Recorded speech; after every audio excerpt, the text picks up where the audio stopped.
Welcome to Life Extension Live. Thanks for joining us today.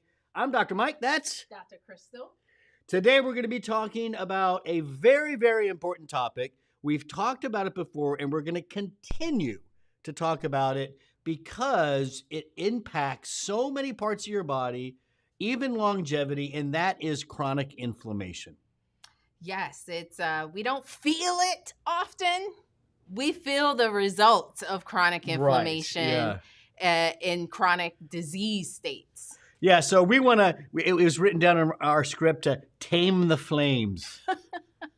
We're going to tame the flame, which reminds me of, back I think in the 1980s, Dr. Crystal, chronic inflammation was starting to be talked about in research, and Time magazine had something like the body on fire. Oh. So there is kind of that idea, yeah, of fire taming the flame. So that's what we're going to do. On today's show, we're going to talk about what is inflammation, what are the causes of chronic inflammation, and then nutrients that can help tame the flame. How's that? Yes. All right, so before we get going, though, we need to discuss acute versus chronic because we don't want the audience to think that inflammation is bad.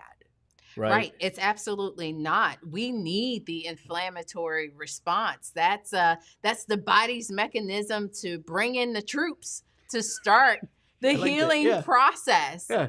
So good. All of the classic signs of inflammation that we are so familiar with, the redness, the swelling. I think we have pictures of all this. The heat. Throw that up there. There you go. Yes, the pain.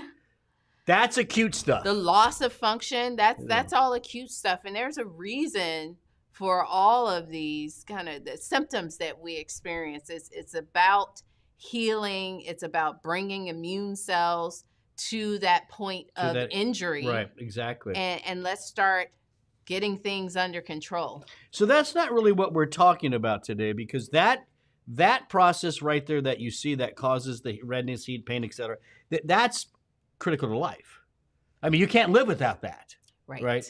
The issue becomes, especially as we get older, our bodies, it just seems we don't regulate the overall inflammatory process as well. Well, you have the inflammatory process, and then you also have the resolution of inflammation. Cool it down process. Cool and think. What's that fire? Body on fire. We gotta cool it down. We need to get some hoses on this. Yes. And the body has natural things to do that. That's right. Right. So inflammation is one of those things. Acute inflammation. You turn it on, take care of that injury, get repair going, and now you pull it back. Let's calm down. We're okay. Let's move on with clean out and let's move on with our lives. Yes. The issue kind of becomes I guess as we age, our bodies aren't as good as maybe calming all that down.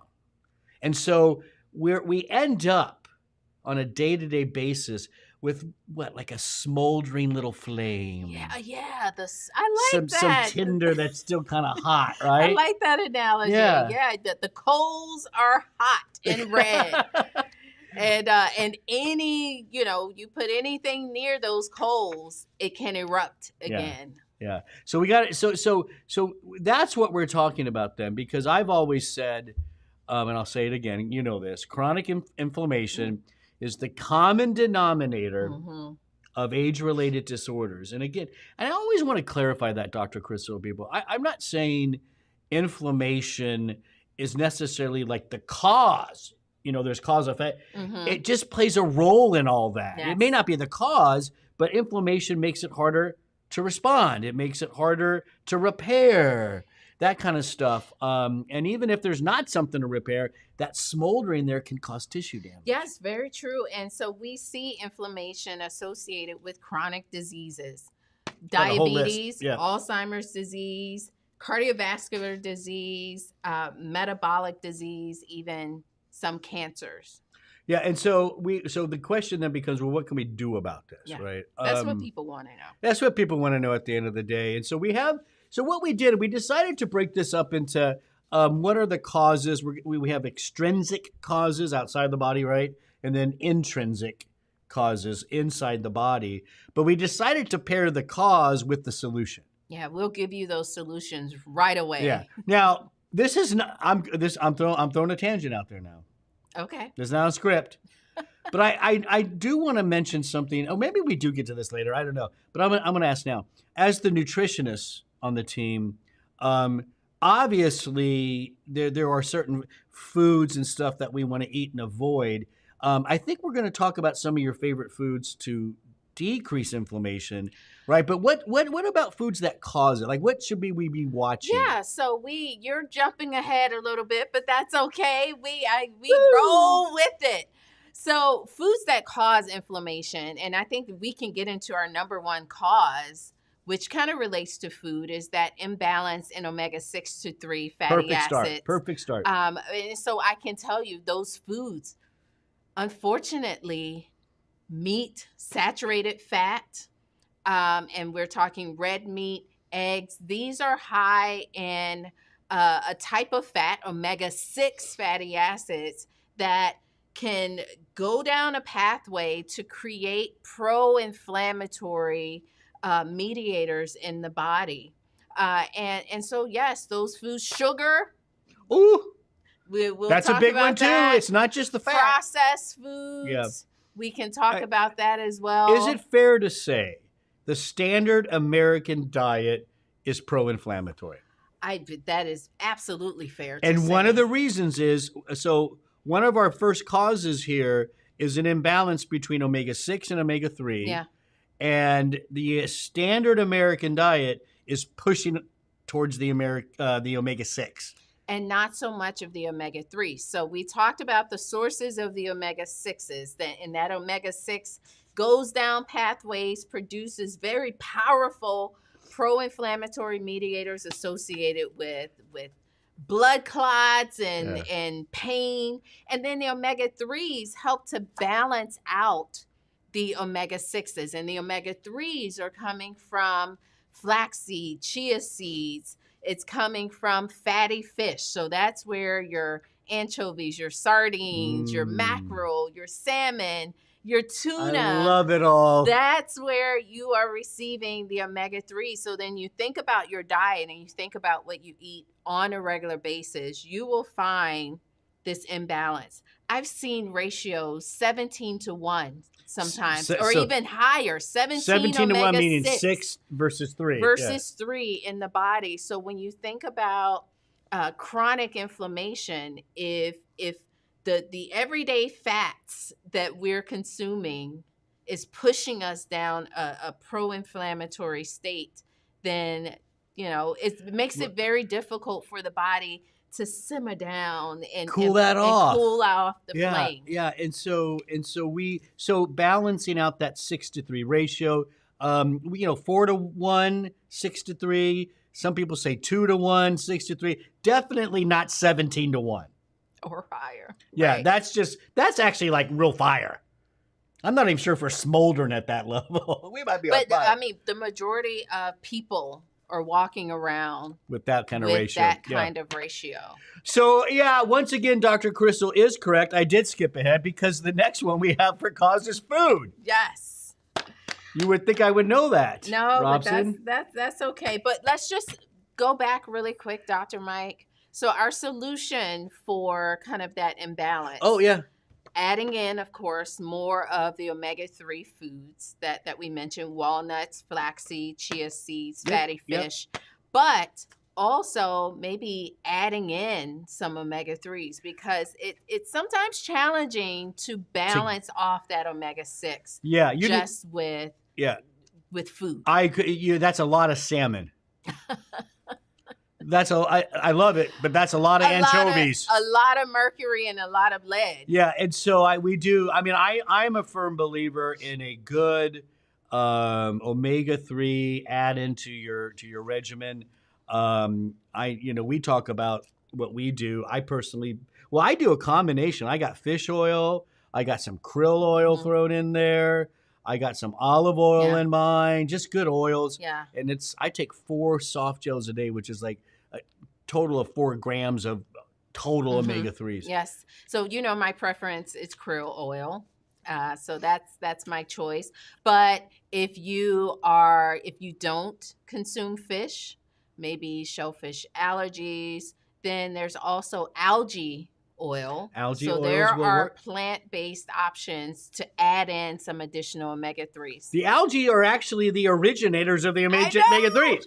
No, fish don't make omega 3s. We don't make the algae do. We eat them, or the fish eat them. Then we eat the fish, and we get the omega 3s. Yeah. The circle of life.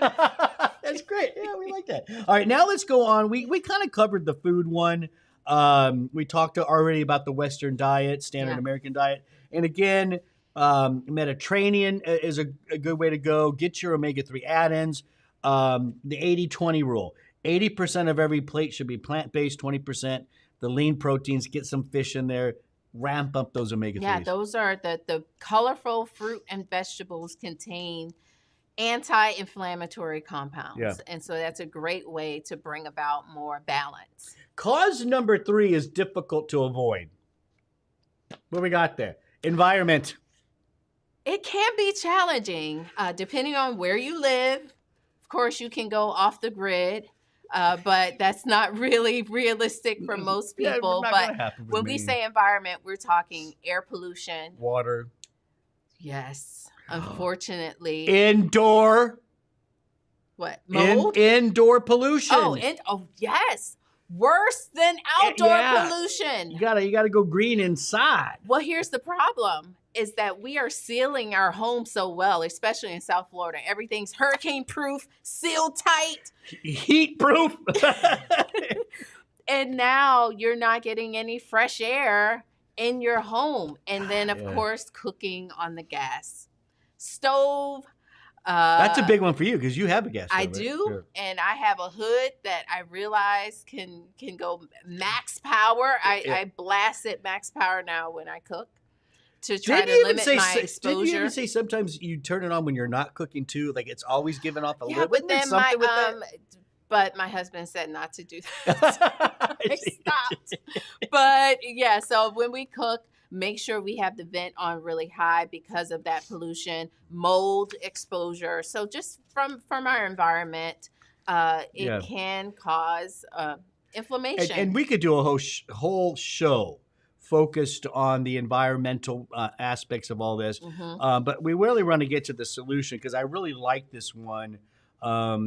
This is a nutrient that I've been suggesting for people with chronic inflammation for years, and that's boswellia. You can see right there. It's one of my favorite. Indian frankincense. Yeah, that's what it is. Yes. Frankincense. And boswellia combined with bale fruit. So I found some research specifically with that combination in individuals with a sensitivity to air pollution. And in that research, those Like asthma individuals, people, yeah, chronic cough. with some they're just Yeah. self-reported sensitivity to air pollution. And so 200 milligrams daily of that combination blend or placebo, and the researchers found that the group receiving that combination had improved lung function after 6 weeks. They were able to breathe more air out of their lungs. That increased by about 30%.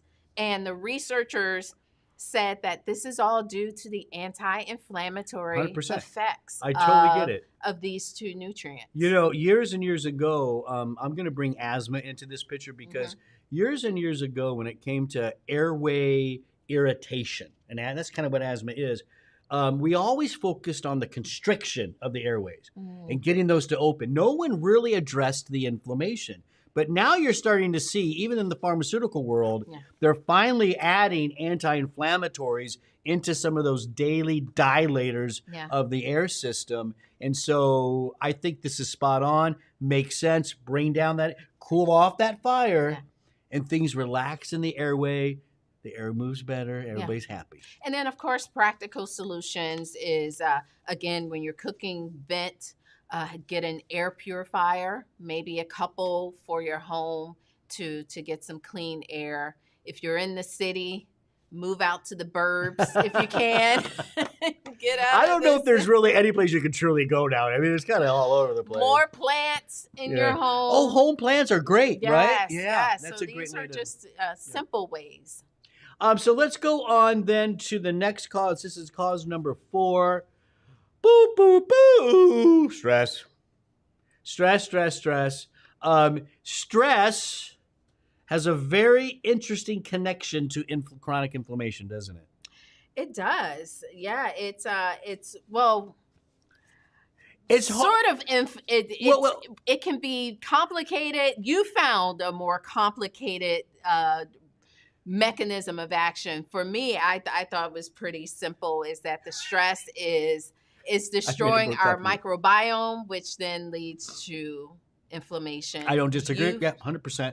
You found some interesting information with cortisol. Because when you think, so cortisol is your stress response. And the basic thing cortisol is doing is the fight or flight part. It wants to get your muscles ready, your brain ready. And so it tends to calm down like the immune system. It tends to calm down things you don't really need, like inflammation. You don't need a bunch of immune cells running around if you're trying to run away from a lion, right? Think about it that way, right?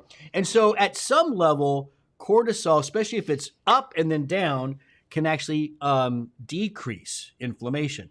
The issue, though, is with chronic stress, there's chronic cortisol elevation. Chronic cortisol elevation can actually increase the inflammatory response. What about so it's very interesting, right? Yes, because you typically think of cortisol as an anti-inflammatory nutrient. Right. But if that chronic cortisol's pumping out tons of glucose, thinking that you're in a fight or flight, now you have glycation and now you have inflammation. And we're going to get to that coming up. So that's kind of the connection. It's very interesting. We have a simple solution for this. Everyday solution. Magnesium, yes. And you know what I found interesting about magnesium in this solution is, yes, we know that magnesium can be very calming and relaxing, but magnesium was also included because it's an anti-inflammatory nutrient. So that's amazing. You get a 2 for 1. Yeah, we know the calming part. I don't think people are familiar with the anti-inflammatory part. Yeah, there is. So of nutrients examined, there's this dietary inflammatory index, and magnesium was rated as being most likely to support a healthy inflammatory response. Yeah. And when it comes to the different types of magnesium out there, our sponsor, Life Extension, we have a pretty simple position. There are different forms, right? There's magnesium, citrate, oxide, all this kind of stuff, right? Our research has shown at the end of the day, although some may be a little more bioavailable, but some may actually provide more elemental magnesium, it's all kind of a wash at the end of the day. And so just get a good magnesium supplement. If you want to get a mix of different types, go for it. I think that's good. I don't think just find a good. And matter of fact, a good magnesium add-in product will often have some different forms in there, so that might be a good way to go. I think so. And then if you're really wondering, how much I need, then there are magnesium lab tests, blood tests that are very reasonably priced. Serum magnesium, red blood cell magnesium. If you want to take it to the next level, red blood cell magnesium. But a good standard serum is a great option. Take it at night. Cool down inflammation and get a nice, restful sleep. Yes. Right? I take magnesium. I do magnesium 3-8. That's kind of a brain form. I do that every night. I like magnesium glycinate. Glycinate? Yeah. All right. Now let's go on to the next one. Now this will cause, number 5 is oxidative stress. Here's the thing about oxidative stress. A lot of the things we've already just talked about increase oxidative stress, right? That's true. We separate these things out so often, but the pollution, oxidative stress. Absolutely. The bad diet, oxidative stress. The way I always, and I know it's not a complete, comprehensive way of thinking about it, but the way I often would teach this to a lay audience would be, oxygen is, think of it this way, it's an active compound. It has a really important jobs in the body, and it's serious about doing those jobs. So it bounces around, man. It moves. And as oxygen is used, it gives off even more of these crazy kids, these crazy radicals going all over, and that's what damages tissue. That's oxidative stress. Okay. What do you think? I think I like it. Crazy kids. Crazy kids, a buildup of kids. They just keep multiplying. The buildup of crazy kids, generation after generation after generation. Oxidative stress. And so obviously, the solution for this, better diet, Mediterranean diet. Why? Load it with antioxidants. Yeah. And then, of course, some add-ins are your antioxidant nutrients. Eat the rainbow. Take the rainbow, blueberry, pomegranate. And then NAC, N-acetylcysteine. Very good. Helps to increase glutathione, which is the universal antioxidant in the body. Or you can just add in glutathione directly. You started taking glycine recently, right? Yes. Glycine's also needed for glutathione. Did you know that? Glycine is added at the very end to make it glutathione. Oh. So you're doing an I'm trying to visualize a pathway in my brain. Don't just trust me on this. Yeah, glycine's also important. So that's cause number 5. Cause number 6 is mitochondrial dysfunction. I guess we should remind them what the mitochondria are. Yeah, it's the powerhouse of your cell. It's where energy is where energy is made. Food comes in. You really think about it. It's amazing. There's energy in food, but in that form, we can't use it. So we eat it, but still not good enough. Nope. We digest it, still not good enough. Right? It gets into the system, still not good enough. But those basic compounds now, protons, electrons, and fat, they all eventually get to where? The mitochondria. And like magic. It's the little factory. Yeah, ATP is made. Yeah. That's your cellular currency. Adenosine triphosphate. You think about it, the fact that you can eat a nice piece of salmon and get cell energy out of that, it's an amazing process. It's fascinating. Yeah. But what process, happens? Like everything else?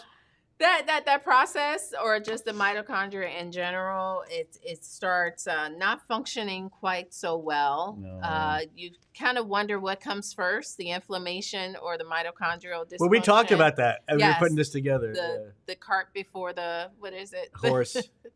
But either way it goes, we do know that that there can be damage to the mitochondria, and so we need to support it. Yeah, I don't think we need to. We have some other notes here. I don't think we need to get into it a lot. It is very in depth about how it actually happens, how inflammation happens. Mm-hmm. But at the end of the day, I always think of it this way: the poor mitochondria. Or mitochondrium. It takes a bit. That's singular, right? Mitochondrium. Yeah. Yes. It's plural. Mitochondria. Okay. Anyways, she throws me off. The mitochondria, everything happens there. Your sugar goes there, oxidative stress. Your fat goes there. That's some more oxidative. Your energy is made. Oxygen are going crazy. Free radicals. Those things take a hit. They do. And that's why as we age, what happens to the mitochondrial biomass? So the question is, what do we do? First, how do we get the antioxidants into the cell? And then how do we get them into the mitochondria? Well, you can see this one solution is right there. My favorite. CoQ10. CoQ10 is an antioxidant in the mitochondria. Boom. And it's involved with the process. So it's helping with mitochondrial function. And it has an antioxidant support. I consider, along with the omegas, a good multi-probiotic, CoQ10, foundational nutrient add-in for everyone. Yes. People often ask, well, what foods have it? There's foods that have CoQ10, but nothing in the right amounts, right? Yeah. It's more of like the animal product. If I recall correctly, organ meats. You can get some CoQ10, sure. but it's not enough. It's low. And it's not absorbed very well. Yeah. So that's kind of the problem. So a good add-in, I prefer the ubiquinol form. It's just a better bioavailable form. I personally do 200 milligrams a day. Most people are probably around 150 to 100. Yes. Probably. But that's a big nutrient add-in for you to do. Okay. Did we just cover every? Well, oh, no, Almost. there's one more. Last one. One more. And this is a big one, too. Glycation. All right. How do you want to explain glycation? Should I do my hand analogy? Well, yeah, you can do your hand analogy, but She didn't want me to do it. See that, not Roxanne? really. Okay. I don't like it. I use a chair analogy. All right, do your chair. Let's talk about proteins first. Proteins. All right. But proteins, the structure of a protein determines its function. If you can imagine a rolly chair, an office chair with wheels, that's your protein in the body. And let's imagine that the job is to transport things around the body, your rolly chair. When sugar is around, that protein, that sugar binds to the protein or your chair, and it causes the chair to morph and change configuration. And now that chair can no longer transport whatever it needs to transport. It can no longer roll. Maybe it's missing a wheel. And so if you think about sugars, when they bind to proteins, cause those protein structures to change, become non-functional, they can't do their job, and that is the process of glycation. And whenever sugar is around proteins, this happens non-enzymatically. I want to make this very clear. That's the exact analogy of my hand. It's the exact same thing. You have a hand, it breaks, you can't use it now. Sugar's what breaks it. And mine's shorter, too. So either way, either his analogy or mine, we do know that when sugar is in the bloodstream, this reaction happens. Yeah, glycation. And we can't stop it completely. Yeah. But we can decrease the amount of glycation reactions that take place. Yeah. One thing is to consider foods first, right? Like you have to just admit, as much as this is hard for Robson to take in, like barbecue. You know, when you start burning meat on that outside, there's a lot of glycation in that, and you're eating it, right? Got to be careful. Robson's shaking his head no. It's so true. You got to be careful, right? Cooking preparations, high heat preparations, will naturally produce some of these end products of glycation, but also sugar excursions. You know, yes, I like that's that your word now. That's my new thing. The excursions, meaning these are individuals who occasionally have they go to the buffet, or they go to these dessert tours now where you go to different restaurants and only try desserts. I think you've done this, haven't you? I have not. But anytime you're overeating or you're eating refined carbs, simple sugars, that sugar spikes in the bloodstream. That spike in blood sugar is what I'm calling an excursion. And when that happens, that elevated sugar at any given moment can have a reaction with proteins. Right. It's gonna increase that potential of glycation, which we're linking to inflammation.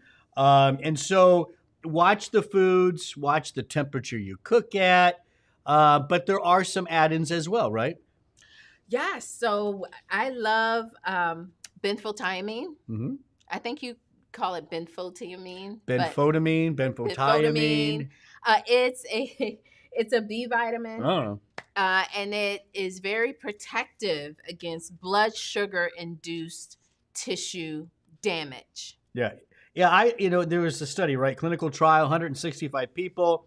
They had diabetes. Obviously, a diabetic is at a heightened risk of a lot of glycation. Right? Randomized to receive the benfotiamine at 300 or 600 milligrams a day, or placebo 6 weeks. End of the story, very simple. Those with the benfotiamine reduce glycation effects. It's a great add-in. Simple nutrient. Yeah, we really like that. Those are the main, what we would call causes, right? And some solutions for you. So hope you took some good notes. Don't forget, you can always go back and watch this again.